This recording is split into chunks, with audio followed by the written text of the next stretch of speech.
Então trabalhava com ele o dia todo e depois ia para a faculdade à noite, né? Buscar essa formação. E sendo alimentada ali com banana amassada pelas cozinheiras, literalmente no chão da cozinha. Que legal. E foi assim que bacana, o negócio bonito. começou, com realmente uma estrutura de família muito próxima. Como é que foi algumas questões, Pamela, cruciais, difíceis de serem comunicadas, aonde de repente teu pai e tua mãe falam, não, isso aqui é meu xodó. Seja bem-vindo à Voz da Experiência, nesse podcast Papo de Legado, e eu estou aqui com duas pessoas ilustres para mim. Estou aqui com filha e filho, estou aqui com a Pamela Manfrim, filha e sucessora do Grupo Apetite, muito obrigado por ter vindo. Eu que agradeço. E também com o Luiz Fernando, filho, né, do Grupo Rosseto, da Prevent Corretora de Seguros, muito obrigado por ter vindo. A satisfação é minha de poder participar, né? Estreando meu primeiro podcast. Maravilha. E esse bate-papo hoje vai ser sobre sucessão familiar, né? Como é que vocês enfrentaram essa sucessão, né? Vocês agora que estão à frente das empresas. Então eu já queria passar a palavra para a Pamela para ver como é que foi. Primeiro assim, como é que você entrou no Grupo Apetite, né? Como é que você foi trabalhar com seus pais? Marcos, eu falo que a minha primeira atividade de trabalho foi fazer bagunça na cozinha. Era bater panela, espalhar arroz e feijão, grão assim pelo chão. Então, o negócio começou muito antes de eu me imaginar como profissional. O negócio da família, né, sempre foi muito intenso e eu sempre participei dessa jornada de construção, muito mais numa brincadeira e no dia a dia dos bastidores, e aquilo foi fazendo com que eu me apaixonasse. Mas, efetivamente, formalmente, eu ingressei em 2012 na área de qualidade na empresa. Muito bem. Sim. E o Luiz Fernando? Olha, eu estava comentando um pouquinho antes aqui, né? Eu passei para a faculdade, né? Comecei o curso de Direito, era um curso noturno, aqui na UEL mesmo, em Londrina, né? E aí eu fiz de propósito esse curso porque eu achava muito importante trabalhar. Eu tinha amigos que, na minha época, era muito forte essa questão de fazer 2 faculdades, e aí tinham amigos que já tinham uma faculdade particular de manhã e outra estadual à noite. Eu falei, cara, não é isso que eu quero não, eu quero trabalhar, porque eu acho que do trabalho vem a experiência de vida que eu quero ter, né? Por mais que eu goste da formação intelectual, mas a experiência de vida no trabalho, até vendo meu pai, e assim, filhos de amigos dos meus pais, né, fazendo isso, eu falei, eu quero fazer isso. Então aí eu entrei, né, falei, pai, poxa, tem uma vaga aí na empresa, né? E aí ele falou assim, tem sim, você vai ser estagiário. Típico dessa idade, assim, dos 60 a mais, não, meu filho tem que começar lá de baixo. Isso, exatamente, né? Na época não tinha essa moleza de hoje, né? Então, assim, comecei como estagiário lá na empresa, né? Uniforme, crachazinho, na época se usava, né, lá na empresa, batia o ponto, né? Coisas que hoje em dia não existem. Mas foi assim que eu comecei a trajetória, né? Como estagiário, não era 6 horas por dia, eram 8 horas mesmo, né? Assim, função de estágio, mas isso, um CLT, né? Um CLT estagiário. Então, trabalhava com ele o dia todo e depois ia para a faculdade à noite, né? Buscar essa formação.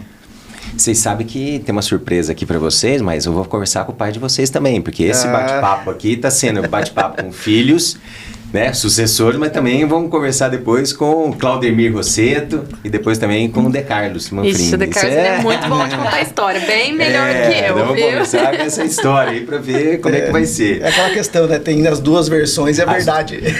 Vamos ver as versões dos filhos e depois a versão dos pais, né, legal, que montaram, que fundaram a empresa.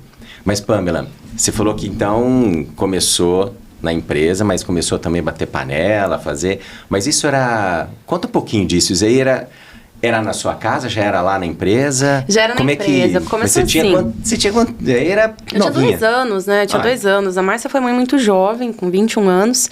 E o negócio, ele veio junto com o casamento, com os filhos. Então, foi algo que surgiu. Não foi nada totalmente planejado. A Márcia e De Carlos tinham um barzinho, daqueles que servem feijoada no fim de semana. Perfeito. E aí, uma construtora estava construindo próximo desse local e perguntou, olha, gente, vocês não conseguem fornecer para mim 13 refeições? São 13 refeições para os meus colaboradores durante um determinado período. A Márcia é absolutamente empreendedora. Na época, o De Carlos cuidava do escritório de engenharia dele e ela cuidava, administrava ali junto com a nossa primeira funcionária, Dona Tereza. Melhor feijoada da vida, da Dona Tereza. E aí, ali começou o negócio. Ela entendeu que havia uma oportunidade, começou a prospectar outros clientes e a Petit se tornou a maior empresa de refeição transportada de Londrina. E eu, naquela época, tinha 2 anos. Minha mãe não tinha muito com quem me deixar. Eu ia uma parte pra escola, mas outra parte eu ficava junto com ela. Sim. Às vezes com os meus avós e tudo mais. Mas grande parte ali nos bastidores da empresa, brincando e sendo alimentada ali com banana amassada pelas cozinheiras, literalmente no chão da cozinha. Que legal. E foi assim que bacana, o negócio bonito. começou, com realmente uma estrutura de família muito próxima. Nossa, bacana demais. Interessante, né? Eu Depois gostei bastante. a gente se pergunta por que é tão intenso, né? Por que a gente se emociona tanto? Por que a gente vive tanto o negócio? Justamente porque ele faz parte da nossa construção familiar, realmente. Maravilha. Bom, e depois você começou de fato... Isso aí, Marcos. Eu fui, assim como o Luiz Fernando também, fui estudar. Trabalhei em outras empresas, fui pesquisadora, fiz outros cursos, estudei fora do Brasil. Enfim, uma trajetória que todo profissional tem. Sim. E aí, voltei para Londrina para dar aula. Fui dar aula na PUC, na engenharia. E aí, depois de alguns meses, surgiu uma vaga dentro da empresa. Eu já trabalhava com isso em Curitiba. Minha mãe falou, Pô, você não quer assumir a coordenação da área de qualidade? A gente precisa reestruturar alguns processos. Tem muita capacitação envolvida, são processos. E eu, como engenheira de produção, sou realmente uma apaixonada por processos. E aí, ali a gente começou a trabalhar num redesenho da área de qualidade. E fiquei dentro dessa área de qualidade por 2 anos. Dali, passei por RH. Eu falo que eu nunca mais saí da cadeira de RH. Eu amo cuidar de gente, é um negócio que não tem como dissociar do segmento de alimentação, né? Quem cozinha, não sei, Luiz Fernando, você cozinha? Cozinhar, fala que eu cozinho, né? Frita um ovo! Coisa assim, cozinha, né? Mas não dá pra falar que sou um cozinheiro, né? Não, show de bola. Eu adoro cozinhar, nossa. E você sabe, você tem que ter amor pra poder fazer. E as pessoas têm que estar se sentindo bem cuidadas pra poder cuidar também por meio da alimentação. E aí, passando por RH, passando por controladoria, depois área de projetos. Ali estruturamos as indústrias num processo de verticalização da empresa, lá em 2014. Implantamos um modelo de governança bastante estruturado, que segue com a gente cada vez mais em maturidade até hoje. E aí fui para a área comercial. Da área comercial, vim para a cadeira de CEO em 2021, ou seja, quase 4 anos aí à frente do negócio. Esse daí a gente vai querer explorar mais, porque daí sumiu o CEO, como é que fica a Dona Márcia, esse aí vai ser legal, esse bate-papo. Muito bom. E Luiz Fernando, e você? Como é que você entrou como estagiária que você destacou, mas como é que você foi tomando espaço, né? Ou ganhando espaço? Certo. Para mim demorou bastante tempo, porque como eu comecei realmente lá de baixo na empresa, eu tinha essa visão já, uma visão de, poxa, se esse negócio é do meu pai, ainda que à época havia um sócio, né, na empresa, mas eu preciso entender como o negócio funciona para eu conseguir, de alguma maneira, depois ajudar. Eu sabia que a ajuda naquele momento era muito mais prática. Do ponto de vista assim, olha, eu aprendi uma técnica, eu vou executar aquela técnica o melhor que eu posso, mas não tem visão estratégica, não tem visão de negócio. Isso aí você vai aprendendo com o tempo, né? Se formando, conhecendo melhor o negócio, você vai ganhando experiência, vai conseguindo colaborar dessa forma. Então, assim, eu passei por todos os processos operacionais de uma corretora de seguros, desde uma cotação de um seguro, a emissão de uma proposta, acompanhamento de emissão de apólice, departamento de sinistros, que é o acionamento do seguro em si, né? Controle das faturas, enfim, passei por todos os departamentos para realmente entender isso. E aí isso foi, né, ela começou lá em fevereiro de 2004. Em 2013, eu já com 9 anos de experiência, falei, caramba, quero ir para a área comercial. E para mim, no começo, é um absurdo, assim, eu não conseguia nem atender o telefone. Poxa, como é que eu vou ligar para tal fulano falar que eu tenho que fazer vistoria do carro? Eu achava isso quase uma ofensa, né? Você ter que invadir a privacidade para tirar foto do carro da pessoa, né? Então, assim, era desconfortável. Eu não tinha essa habilidade de fazer. Então, foi primeiro uma luta de aprender a falar no telefone com os clientes, né? E aí, isso foi ganhando corpo. E aí, em 2013, eu falei, poxa, agora eu quero tentar trazer cliente, porque um negócio, ele só, como você falou da prospecção, um negócio só se sustenta se você está sempre prospectando, está sempre plantando a semente para que um dia você possa colher.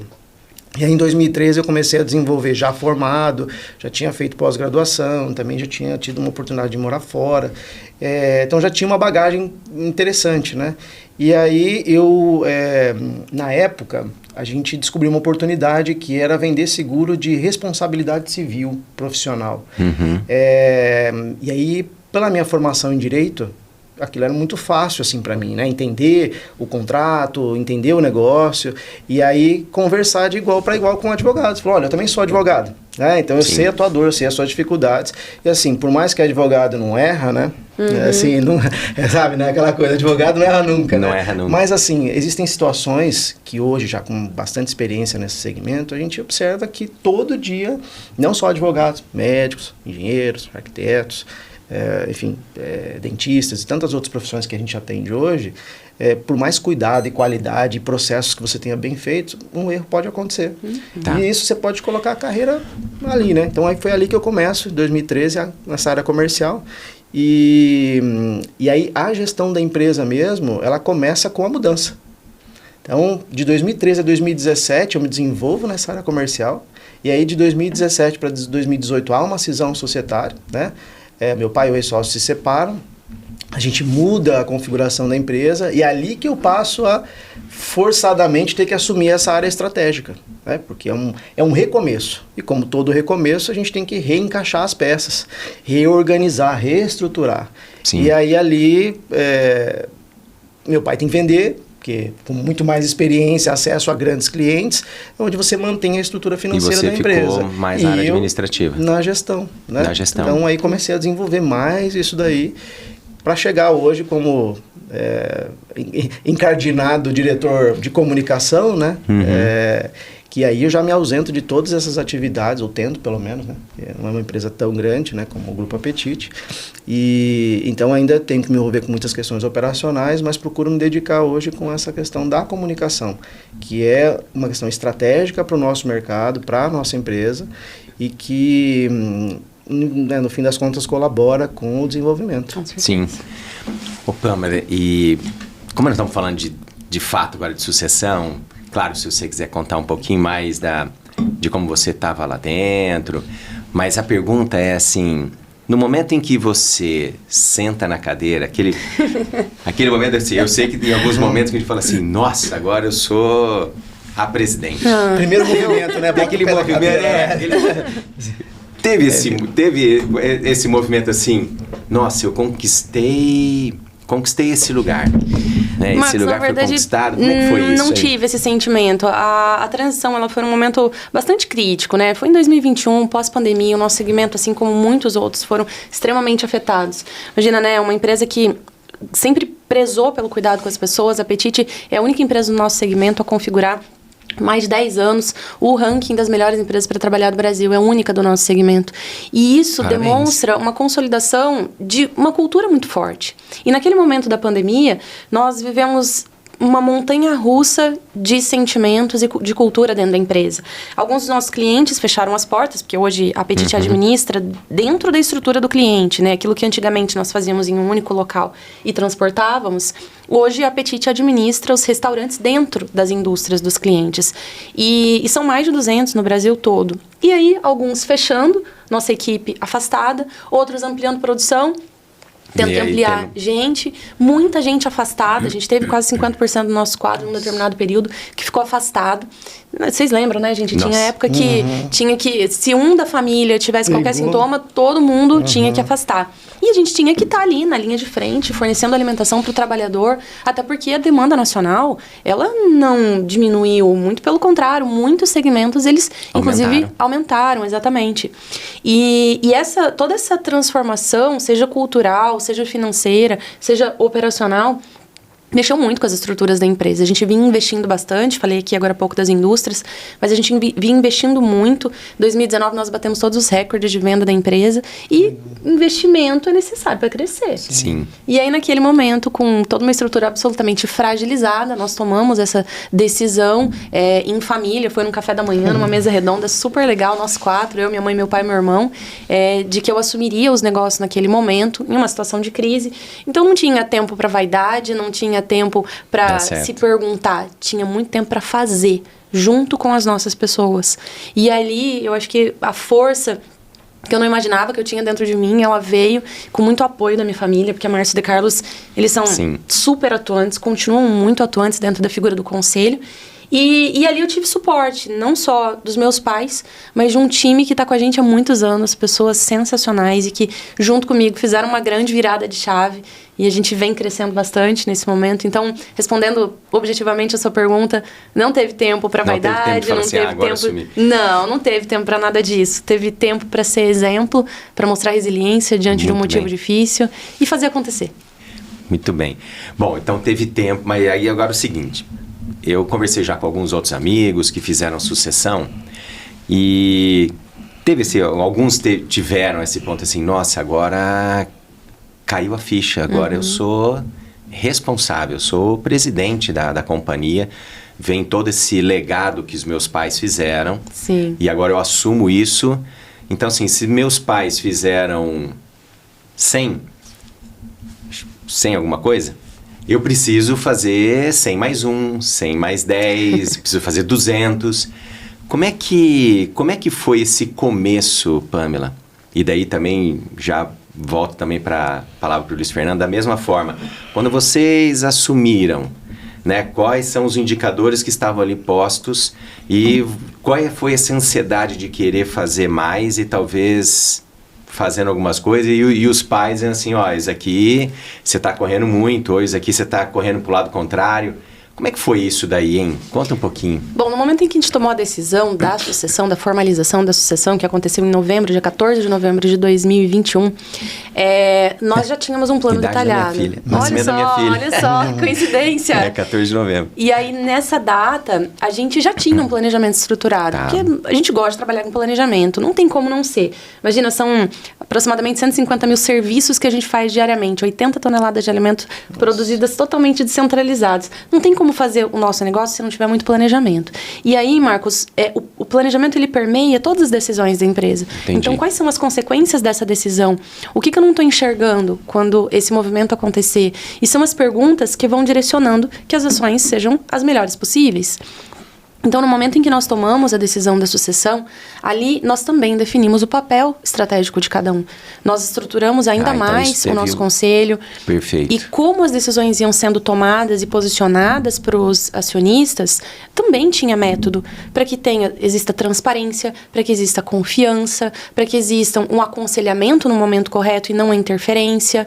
E essa maturidade que a gente construiu, ela veio se perpetuando cada vez mais. Então, se você tem indicadores que eles permitem demonstrar de forma transparente a estrutura de gestão, dificilmente o acionista vai precisar vir e intervir no negócio. Da mesma maneira, se o sucessor vem com uma comunicação assertiva, de forma transparente, o acionista ele confia nas decisões que estão sendo tomadas. E quando decisões que envolvem risco, questões financeiras mais complexas, decisões em relação à imagem, quando tudo isso é compartilhado na mesa do board, dentro de uma estrutura de conselho, a relação de confiança ela só é fortalecida, né? Então, o problema é quando o sucessor ele vem querendo mudar. Uma vez eu ouvi de um sucessor, mais ou menos nessa linha que você falou.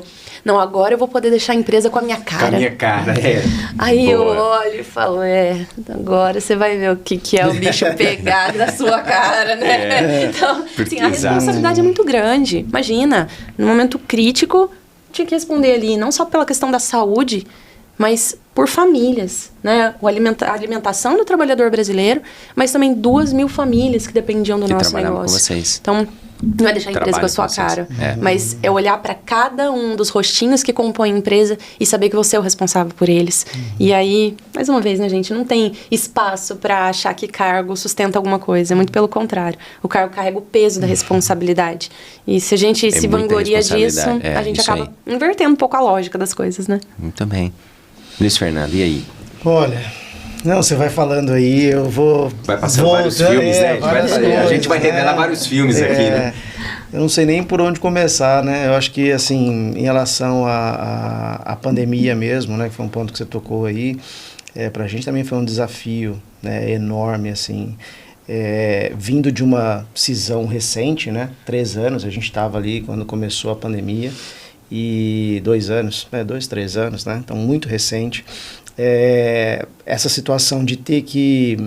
para mim não foi uma assunção de cargo, né? Assim, isso nunca aconteceu. Até estava falando com o Marcos num outro dia que eu fiz vários cursos de sucessão. As seguradoras, teve uma época que estavam promovendo esse tipo de curso.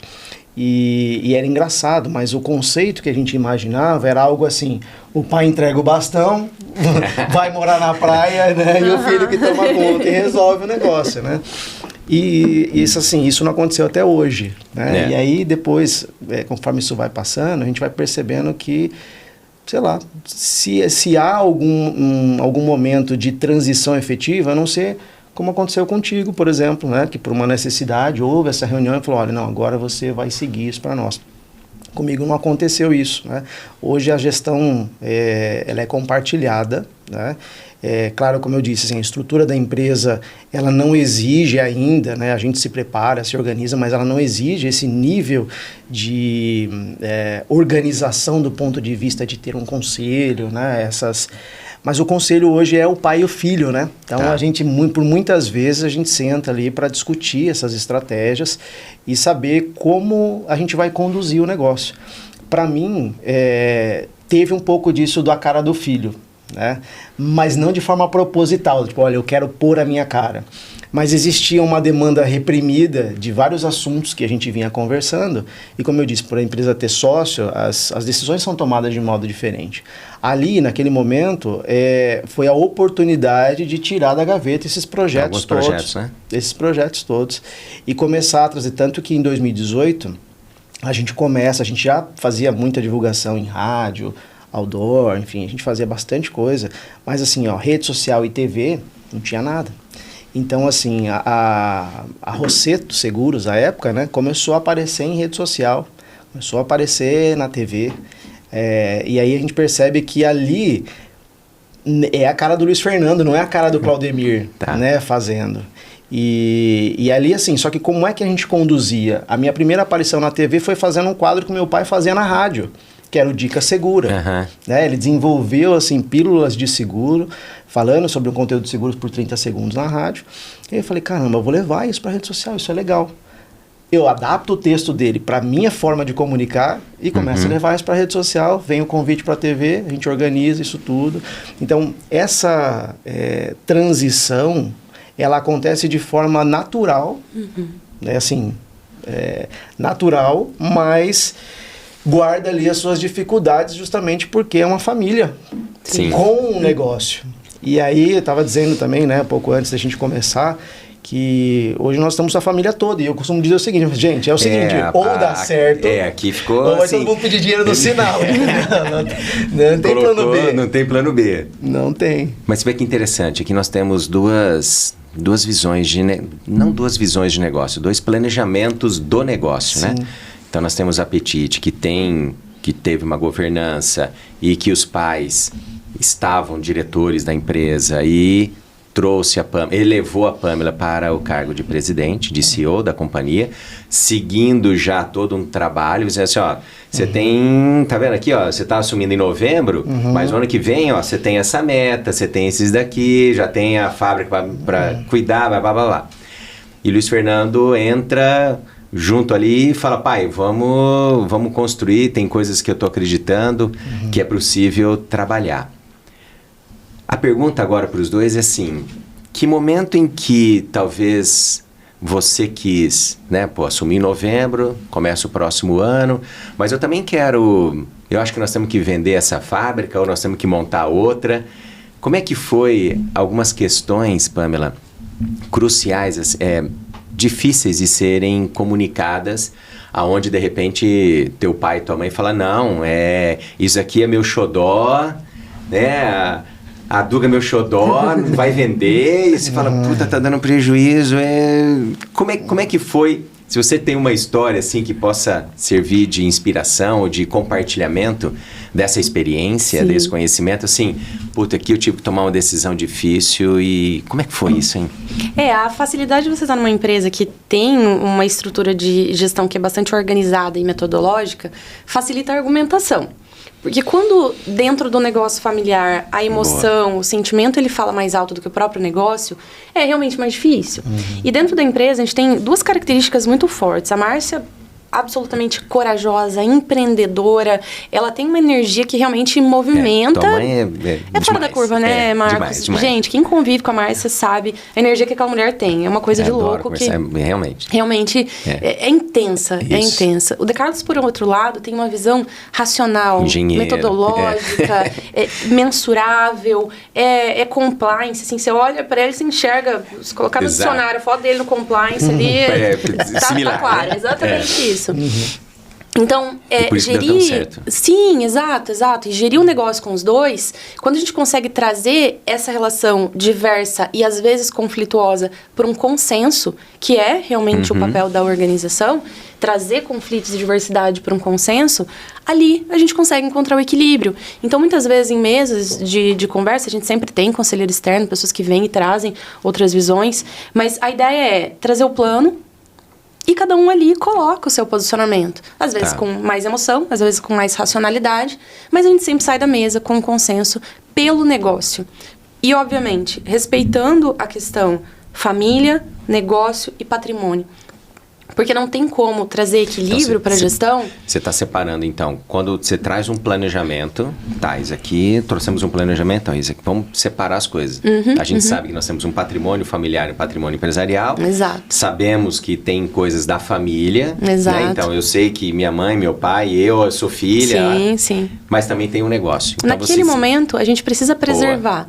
Tá.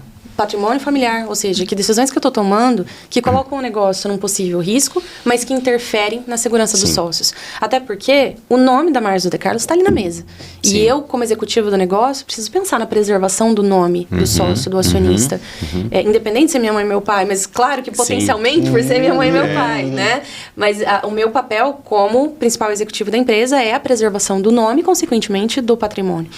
Por outro lado, eu preciso pensar na preservação da família. E todos ali estão ali pensando na preservação da família. Porque não faz sentido ter um negócio próspero se eu não tenho uma família próspera. Então, a relação de negócio familiar, ela inevitavelmente permeia também o sucesso na relação familiar. E dentro da mesa, todos estão ali com o mesmo objetivo, que é a perenidade do negócio. Então não adianta falar, não, mas eu gosto tanto disso, tá, tudo bem, mas se você gosta, pega pra você e faz. Né? E sem medo nenhum de poder falar. É intenso, bate na mesa, bate, às vezes xinga, né? Porque tem emoção, tem emoção realmente. Não adianta dizer que não tem emoção. Não, gente, você tá discutindo ali negócio com a sua mãe, com seu pai, com seu irmão.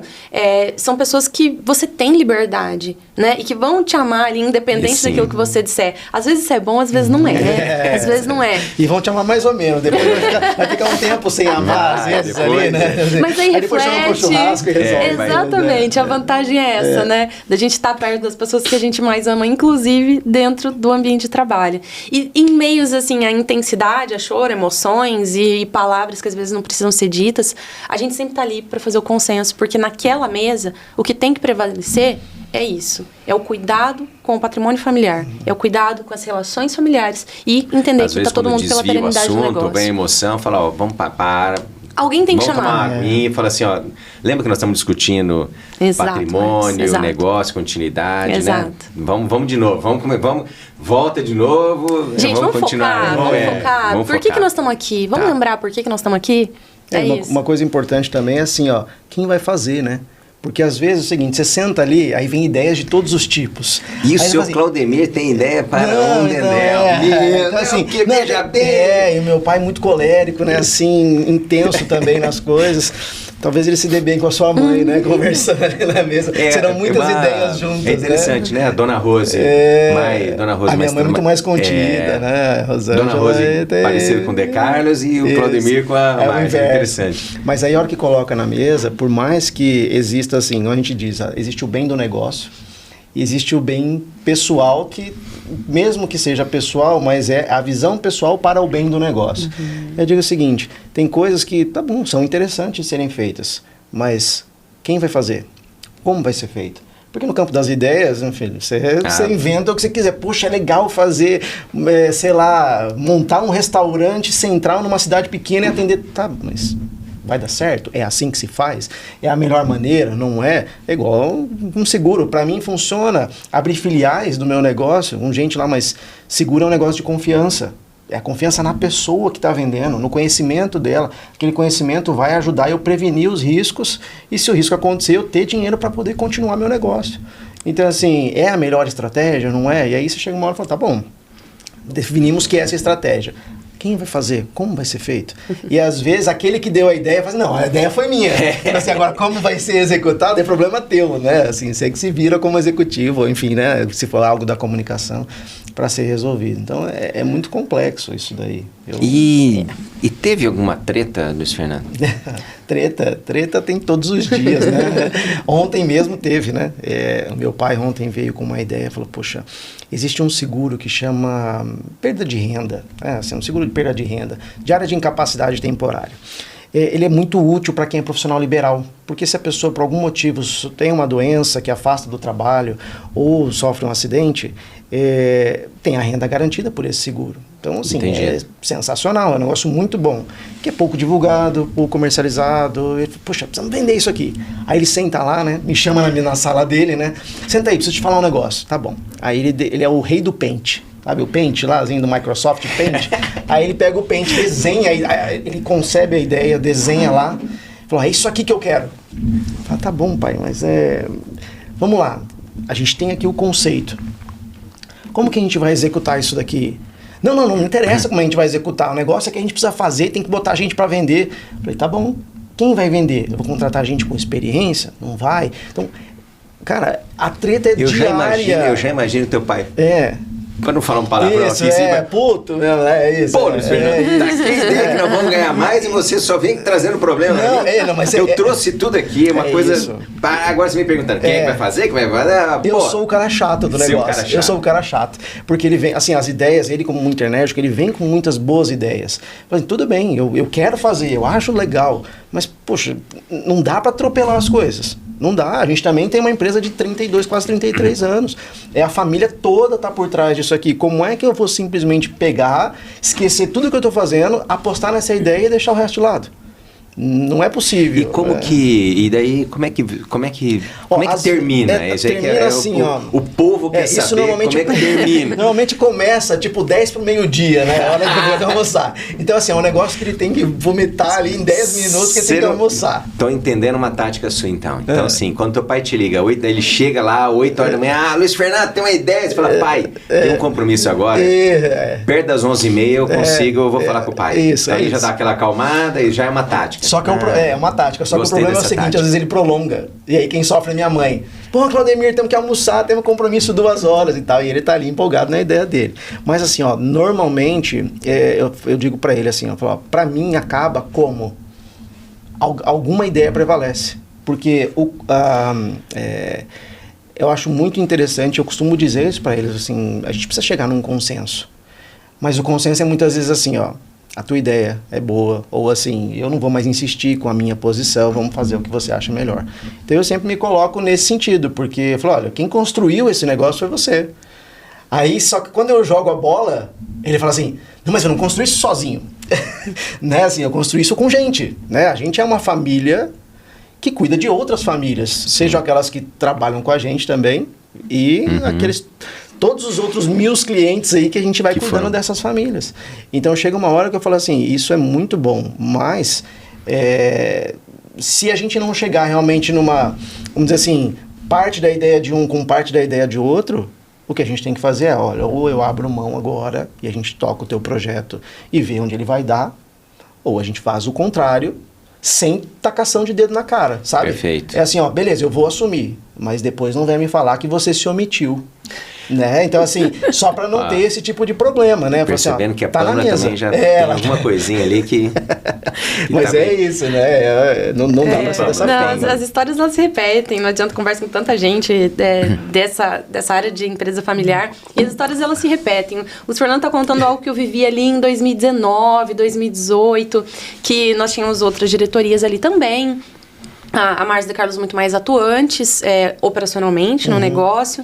E E aí a gente sentava na mesa com outros diretores, ali eu já tinha uma posição de diretoria também, eu era da área de desenvolvimento, marketing e vendas estavam comigo.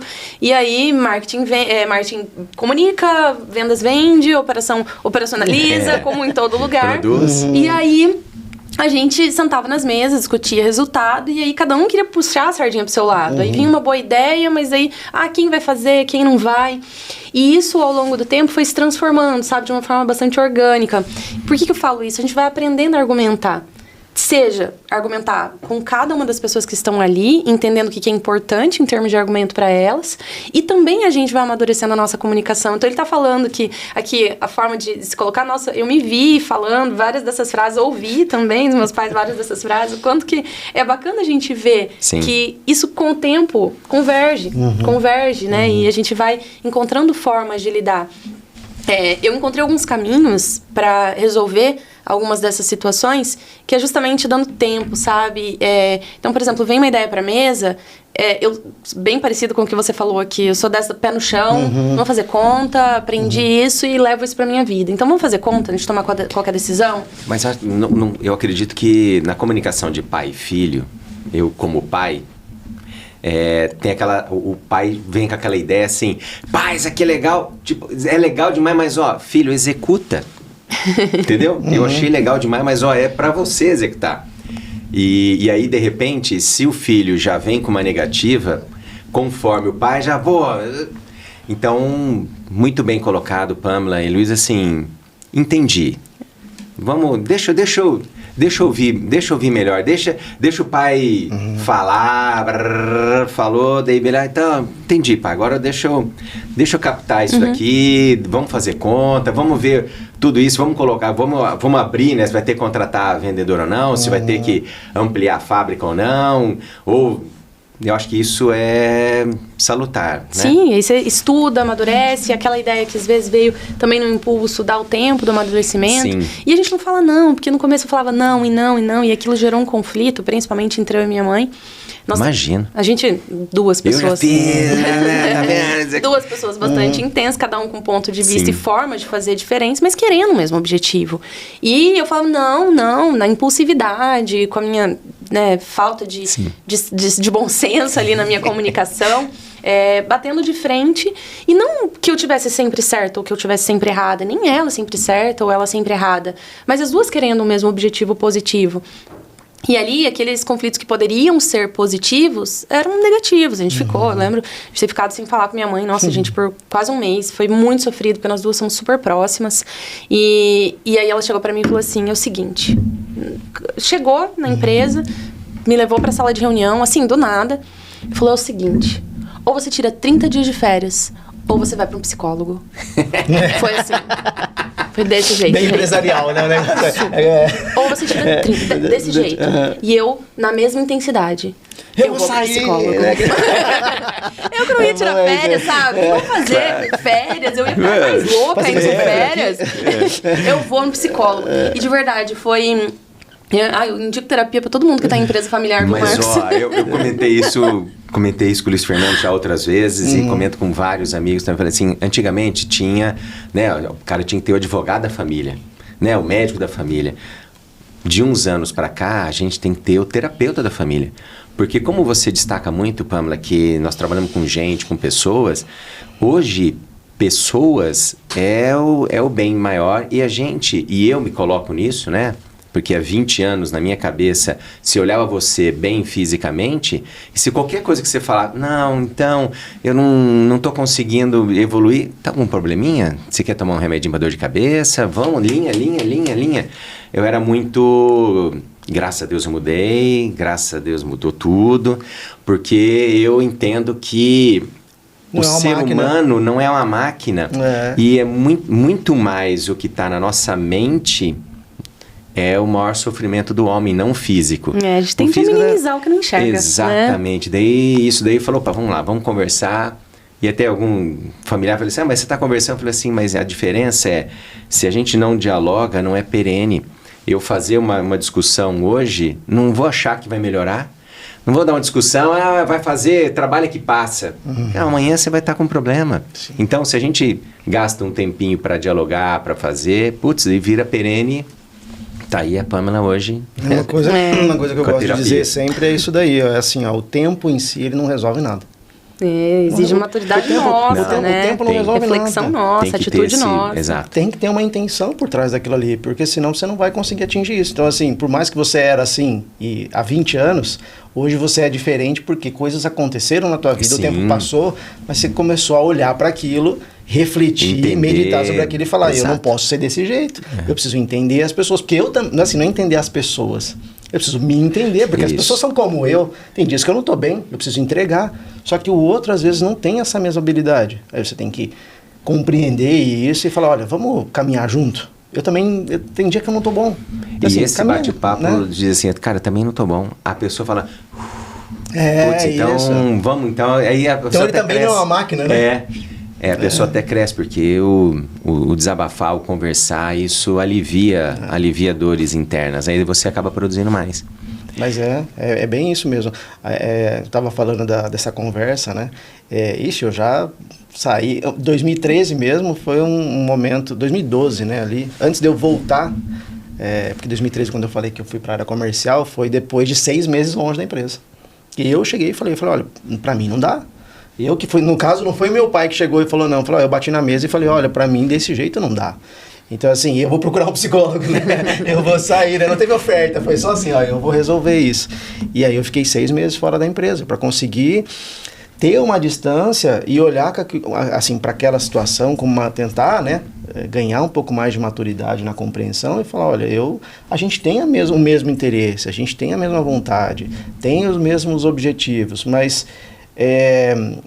se a gente não conseguir somar aquilo que é bom nos dois para atingir esse objetivo, é melhor a gente seguir em caminhos separados. Porque, assim, meu pai é meu pai pro resto da vida, minha mãe é minha mãe pro resto da vida. Então, antes estragar a relação empresarial do que estragar a relação familiar, né? Então, assim, houve momentos aí ao longo desses 20 anos, 21 anos que a gente tá junto, que por vezes a gente também ficou sem se falar. Né? Eu deixava de ir na casa da minha mãe almoçar, porque... não vale a pena, né? Não vale a pena. Sabe por quê? Porque toda reunião familiar é uma reunião da empresa. Entendeu? É assim, por isso que eu digo, não é diretor e pai, né? Figuras separadas. É pai e diretor, é a mesma coisa. E aí, porque quando você chega na casa, eu não sei como é lá na tua casa, mas assim, né, hoje... Né, não, imagina um almoço de domingo, já que todos trabalham ali, vira reunião de conselho. Isso, tipo isso. Então assim, começa, né? Domingo, uma reunião de conselho. Come um queijo, toma uma cerveja, não sei o quê, como se nada tivesse acontecendo. Bota a mesa, almoça todo mundo. De repente, na hora da sobremesa, chegou o café e falou, bom, eu acho que associa o café com reunião empresarial, né? Chegou, então, sabe aquele negócio que tá faltando lá? Temos que fazer isso, e aí começa. Aí vai a tarde inteira discutindo as questões da empresa, né?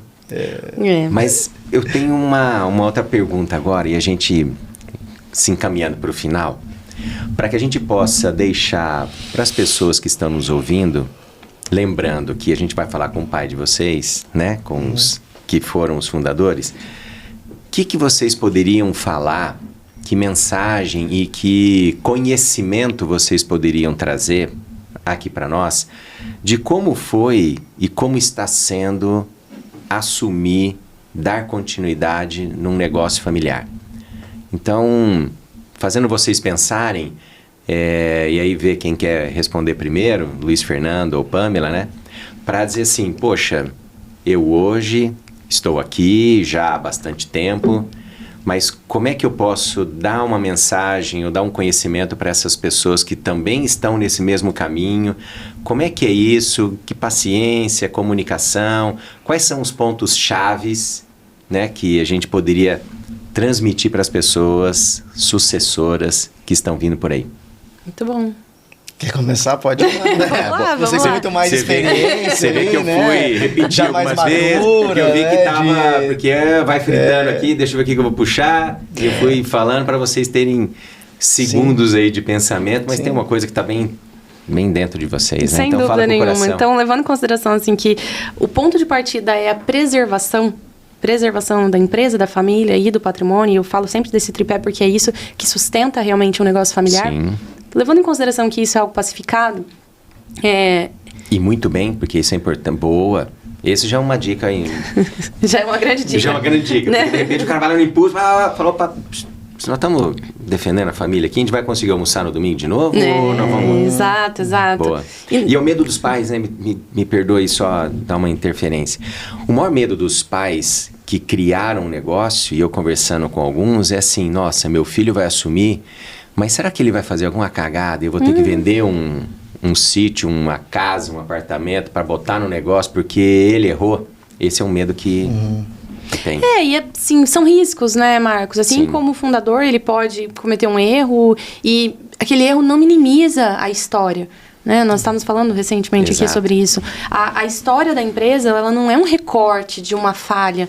Ela é a construção, é uma história, até porque grande parte dos fundadores de empresas familiares no Brasil, eles vieram do nada. É a história da minha família, começou do zero. Começou com, não por uma oportunidade, sim por uma necessidade, exatamente, a gente sabe disso, né? Exatamente. O brasileiro tem bastante. E olhar para isso e valorizar a história, independente dos momentos de altos e baixos que ela tem, é realmente sabedoria. E quando o sucessor ele entra no negócio para efetivamente suceder ou fazer parte de um processo estratégico decisório da organização, se ele não tiver capacidade de olhar para toda essa história, de onde veio, para aonde chegou, ali a gente tem uma fragilidade que é emocional. E precisa ser tratada dentro da relação da empresa e da relação familiar, porque a valorização da história é o início para que o futuro seja construído com respeito, com dignidade, com cultura forte entre as pessoas. A relação da família é exemplo para os demais da empresa, né? Quando existe... Também outra dica importante. Sem dúvida nenhuma. Quando existe porque todo respeito, exemplo, os funcionários vão olhando e falam, opa, tô vendo ali que teve um abraço, teve um carinho, opa, então graças a Deus a empresa tá bem, eu vou ter meu... tô garantido aqui também, porque se vê pegando fogo, eu falei, eita. É isso. E é muito da responsabilidade do sucessor. É da responsabilidade, e eu afirmo isso por... É a responsabilidade da manutenção do relacionamento. É muito mais do sucessor. Entendido. Como mãe hoje... Então isso também é importante ter esse destaque, Pamela. Sem dúvida. Que muito de repente, assim, o que a pessoa que está assumindo é a tua responsabilidade. Sim. Ter esse... O pai é a autoridade. Perfeito. O fundador é a autoridade. Isso já o coloca como o superior. E é necessário o sucessor entender isso. Então, se na mesa alguém fala mais alto, não deve ser o sucessor. Ali o sucessor precisa ter muito equilíbrio emocional, respirar fundo, e eu confesso que eu não fiz isso muitas vezes, mas ali é papel do sucessor, esperar. E racionalmente trazer para a mesa de novo o porquê de um não, o porquê de um sim, o porquê de uma mudança de rota, racionalmente falando. Mas é responsabilidade do sucessor manter o equilíbrio, porque o pai ama além daquilo que a gente imagina. O chefe ama aquele negócio, o fundador ama aquele negócio além do que a gente imagina. A força que foi colocada para que aquilo chegasse naquele momento é além do que a gente imagina. Então, respeitar isso é o começo da vitória na relação de negócio familiar. E é papel do sucessor compreender e dar o lugar de destaque para o fundador e para o pai e para a mãe. Agora, quando nós olhamos para o lado de quem está sendo sucedido, também tem um aspecto bem importante, sabe? Se o pai, ele quer ser quem ensina e quem fala tudo e quem mostra o jeito de fazer, esse pai também está bloqueando o potencial criativo de desenvolvimento do filho. Quer ser um controlador às vezes, né? Exato. Não, seu posicionamento está errado. A decisão que você tomou está errada. Eu não faria isso. Você deveria fazer aquilo. Tá certo, ele tem o posicionamento dele, mas quando existe força maior do que o necessário para conduzir a sucessão, o filho, ele tem medo, ele tem receio, o potencial criativo é bloqueado. Toda a fala, ela é fundamentada em uma relação de medo e não de respeito. Que é bem diferente. Exatamente. O que você inicia é o respeito. Mas não pode ter o medo. Exatamente. Muito bem. Caso contrário, que espaço tem para o novo? Daí não vai crescer, né? Não vai Depois crescer. Vem a cobrança na outra reunião de conselho, assim, mas não cresceu os números? Eu tô com medo, né? E aí é muito ruim. O medo bloqueia. Bloqueia, totalmente. Aí entra aquele discurso, né? Mas não foi você que mandou? Mas não foi você que falou? Mas não foi bem assim. Eu falei, mas não era para você fazer. Daí Aí pronto. Aí pronto. Então tem muito da forma que também o fundador, né? Quem está sendo sucedido conduz. Muito mais do que ensinar como fazer, é dar a oportunidade de fazer. Então, eu tive muitas oportunidades. Eu sempre falo que eu sou meio igual água, sabe? Sabe aquela infiltração que aparece que ninguém viu? Eu sou mais ou menos daquele jeito. Encontrou uma brechinha, ele tá passando. E isso me ajudou muito também a conhecer mais sobre a empresa, permear os departamentos, desenvolver projetos e chegar na posição que eu tô hoje. Mas também porque me foi dado essa autonomia. Então, uma vez que tinha resultado, podia seguir para um próximo passo. Uma vez que tinha resultado, podia seguir para um próximo passo. Então, meus pais sempre me ouviram muito, meus pais sempre me respeitaram muito dentro da empresa. Mesmo em momentos de erro, eles me traziam ensinamento, mas não chicote. E isso me trazia também a segurança de continuar. Então, filha, nós estamos aqui se você der um passo errado. Mas se você tiver insegurança, vem e confia que a gente vai estar do seu lado.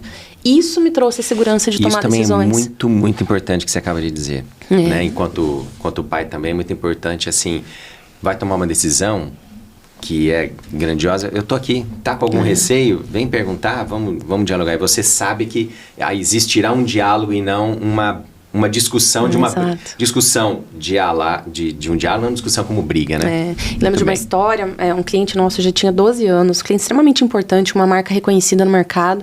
Era um cliente que eu sei que a empresa tinha um cuidado com esse cliente, pelo que ele representava, mas era um cliente que a gente não estava conseguindo reverter resultado nesse cliente, né? Eles não queriam reajuste de preço e uma relação difícil no sentido de continuidade de uma entrega de qualidade versus aquilo que eles também estavam colocando enquanto contrapartida pra gente. E aí eu me lembro de ter ligado pra Márcia e falado assim, olha, a minha decisão é de encerrar o contrato com esse parceiro caso a gente não tenha sucesso numa negociação de reajuste. E era uma negociação... Pesada. Era realmente uma recomposição justa. Sim. Muito bem embasada, muito bem fundamentada. E aí ela falou pra mim, ela falou assim, você entende que esse é o melhor caminho? Aí eu falei, eu entendo, mas eu quero ouvir de você. Ela falou, se você tá bem fundamentada, se você tem profundidade, se você acredita que isso é certo, toma a decisão que você tem que tomar. E eu acho que foi a melhor reunião que eu fiz na minha vida, porque eu tava segura. Eu sabia que eu tinha alguém do meu lado que, independente do que acontecesse, estava ali junto comigo, independente de não estar perto. Sim. Então, e esses movimentos, ao longo da história, eles aconteceram e continuam acontecendo. Então, é papel do fundador dar espaço. Espaço controlado. Sim. Não é assim, solta, vai, depois a consequência é sua também, muito pelo contrário. Mas é dar o espaço controlado, para que cada vez mais quem vem sendo aí o sucessor... ele ganhe confiança, construa também a sua autoridade perante a equipe. Então tem papo pra gente ficar aqui, né? Marcos, dá pra gente falar muito. Eu primeiro queria agradecer você, né, por compartilhar essa história, porque eu vou falar um pouco do ponto de vista do sucedido, né? Acho que essa conexão que você tem com os teus pais, né, com essa estrutura que vocês montaram, eu tenho isso também, né, lá na minha família, também há essa receptividade e tudo, mas eu acho que até puxando a sardinha para o nosso evento, que se você não foi, você perdeu, eu trouxe um pouco da questão das virtudes, né? E eu acho que um dos pontos que você falou, e eu adotei isso como a palavra estabilidade. Eu acho que é papel do sucedido trazer estabilidade, dizer, olha, eu não sou um revolucionário, porque para nenhum negócio ser um revolucionário é bom. Não é que mudanças ou inovação não seja bom, mas revolucionar um negócio é muita coisa, principalmente nesses primeiros anos, nessas primeiras etapas de sucessão. Então, eu acho que é papel do sucedido, do filho, né, dos filhos que vão suceder um negócio, desenvolver virtudes que ajudem ele a se relacionar. Porque é muito difícil. Assim, ó, existem, para quem conhece um pouco da ciência dos temperamentos, né, existem temperamentos que são mais fáceis, mais frios, que você acolhe melhor as decisões, você entende o teu pai, a tua mãe, ou quem está ali como pessoas mais sábias, mais experientes, absorve aquilo naturalmente e consegue desenvolver o teu trabalho. O meu temperamento e outros como eu, né, sanguíneo ou colérico, são temperamentos um pouco mais quentes, ou seja, vai ter um embate. É natural que tenha, mas é preciso saber fazer esse embate. Porque às vezes você tem, como eu escutei milhões de vezes, né? Milhões é exagero, né? Mas assim, por muitas vezes, olha, você tem razão no que você fala, mas o modo com que você fala não está adequado. Então, assim, eu aprendi com isso que, assim, é fundamental saber dizer as coisas. Então, assim, nós, de fato, nós temos que aprender a nos comunicar melhor enquanto sucessores, a ter uma temperança, né, de saber o momento de conversar, daquele momento assim, não, deixa eu dar um passinho para trás agora, que vamos respirar, porque a conversa vai tomar um rumo que não precisa, então, o sucessor. E também, aquele que eu destaco muito com os meus filhos, são duas coisas, né? O 1 minuto antes. 1 minuto antes salva a vida, eu falo. E o que a Pamela fez com a mãe foi aquele 1 minuto antes, deixa eu ligar, para explicar qual é a minha linha, porque se ela vem na reunião de conselho e fala assim, como assim nós perdemos esse cliente de X, que representa muito para nós? Aí você entra na explicação, né? Na defesa. E no momento do 1 minuto antes, você entra esclarecendo, né? Fala assim, ó, é isso aqui. Então eu falo que 1 minuto antes salva a vida. E o segundo é quando 1 mais 1 dá 3. Né? Então, quando você tem, né, junto com diretorias ou junto com os pais, esse trabalho assim, poxa, a gente está fazendo 1 mais 1 dá 3. Todos nós queremos a evolução, todos nós queremos um negócio próspero. Então, vamos dar 3, porque não é matemático só, né? A gente tem emoção junto, então tem que ser 3. No negócio não tem fórmula matemática. Não tem. Então, por isso tem que aumentar. Que bom. Fico muito feliz. Algum recadinho de vocês? Eu acho que tem grandes privilégios de estar num negócio familiar. E a gente que vem numa segunda geração tem uma responsabilidade dupla, né? De fazer a continuidade, realmente, do legado da organização, gerar os impactos e continuar e potencializar esses impactos dentro da sociedade que a gente está. E eu acho que quando a gente olha para um negócio familiar e pensa na continuidade, a gente está dando até uma sobrevida, né, para aquilo que é a nossa história. Então, para mim, realmente é um grande privilégio, é uma honra fazer parte de uma empresa familiar. É um tema que eu estudo muito, até por questões de governança. Eu quero que a empresa seja perene. Eu brinco com meu filho, falo para ele, ele tem 1 ano e meio, né, e eu falo, filho, vamos trabalhar? Aí ele faz, Aí eu falo, e nós vamos trabalhar onde, filho? Apetite. Então, assim, uma das primeiras palavras que ele aprendeu a falar, e eu vejo que, assim, foi justamente aquelas brincadeiras da cozinha que me trouxeram onde eu estou hoje. E eu quero cada vez mais envolvê-lo também, envolver a minha família, o meu irmão, o filho do meu irmão, para que nós sejamos também uma família próspera. Que negócios bons, eles também criam famílias mais fortes. Mas são famílias fortes que fazem bons negócios acontecerem. Amém, Pamela. É isso aí. É Legal, isso. muito bom. Da minha parte, eu acho assim que é realmente um privilégio ter um negócio familiar e no mundo de hoje as pessoas pensam em números exponenciais, né? Sempre em crescimento em termos de números ou de cargos, ainda mais favorecido pelo meio digital hoje, que tudo é muito grande, né? Uma reunião de 50 pessoas é nada, né? Então, assim, eu acho que o mais importante é aproveitar isso e entender que é papel de cada um se desenvolver enquanto pessoa.